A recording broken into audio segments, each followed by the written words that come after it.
Some messages are so powerful, so important, they can define a person's entire life.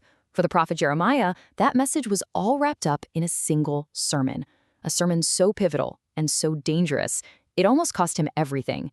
So let's get into why. I want you to try and picture this. Let's go back in time. The year is 609 BC. You're standing right in the courtyard of the most sacred place on the entire planet, the temple in Jerusalem. The air is heavy with the smell of incense. You can hear the sounds of worshipers all around you. For the people of Judah, this was the center of the universe. And then, through all that noise, this one guy, a lone figure, steps forward. It's Jeremiah. And he's about to speak to the whole nation, right there, at the gate of the Lord's house. And you can just feel the tension spike in the air. See, the thing is, what he's about to say, it's not some feel-good, comforting message. It's a raw, unfiltered warning, straight from God. A message that's either going to shock the nation into waking up, or it's going to be his own death sentence. I mean, you can't get much higher stakes than that. So, you got to be asking, what on earth did he say that was so bad? This wasn't just an unpopular opinion. No, in the eyes of the priests, the prophets, and all the people there, this was straight up blasphemy.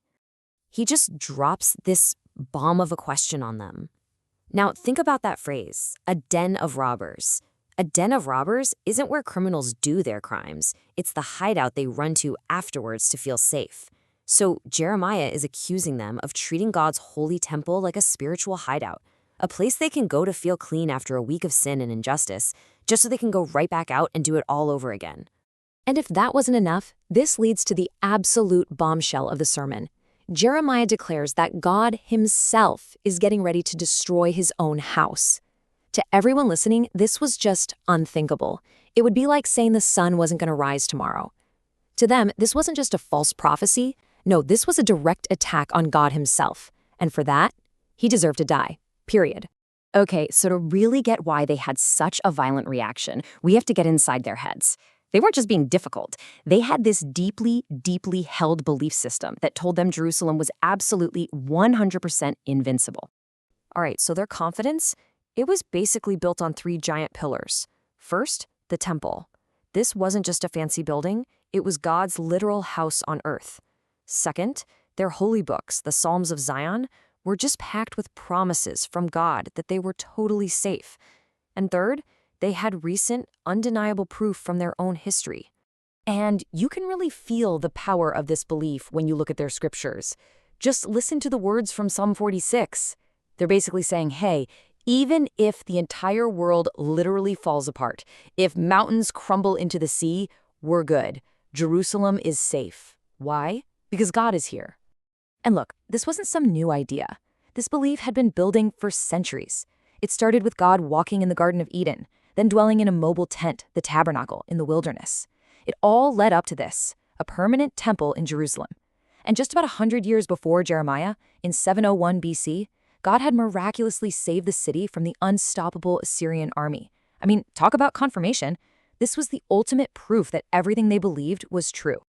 So you can imagine when Jeremiah stands up and starts preaching doom and destruction, it creates this massive cognitive disconnect.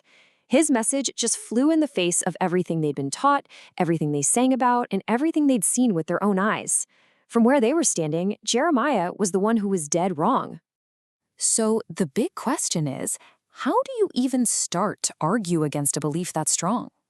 Well, Jeremiah uses this absolutely brilliant and devastating strategy to take apart their fortress of false hope brick by brick.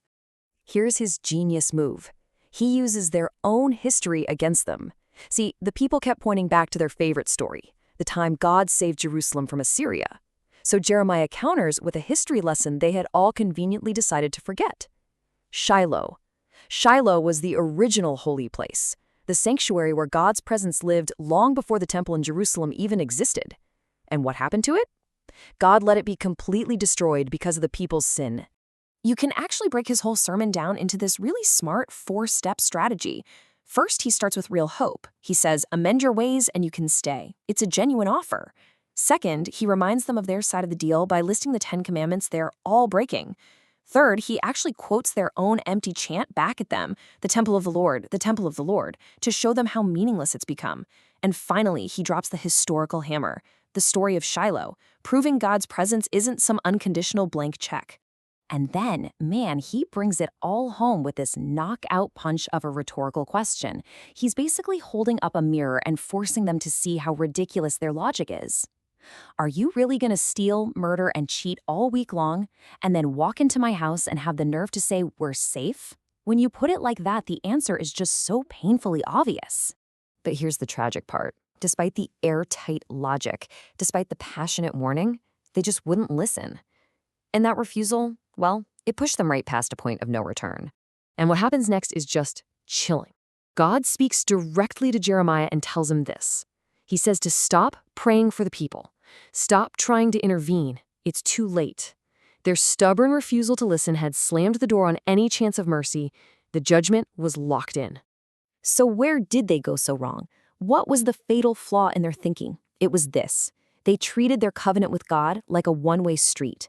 They were clinging to all the promises of God's protection with a death grip, but they were totally ignoring their side of the bargain, their obligations to be just and merciful and faithful. And really, this is the key to understanding the whole thing. A covenant, in this context, isn't a magic charm. It's a sacred, two-way relationship. Yes, it comes with incredible promises from God, for sure, but it also comes with human obligations. The blessings were always connected to their obedience. They had completely forgotten about their side of the deal. And all of this leaves us with one last really challenging question to think about. The people of Judah, they had built this fortress of faith around their city. They used their scriptures and their history as the bricks and mortar. But they built the walls so high and so thick that it ended up keeping the truth out. And it really makes you wonder, what happens when the very things that are meant to bring you closer to the truth become your strongest defense against it?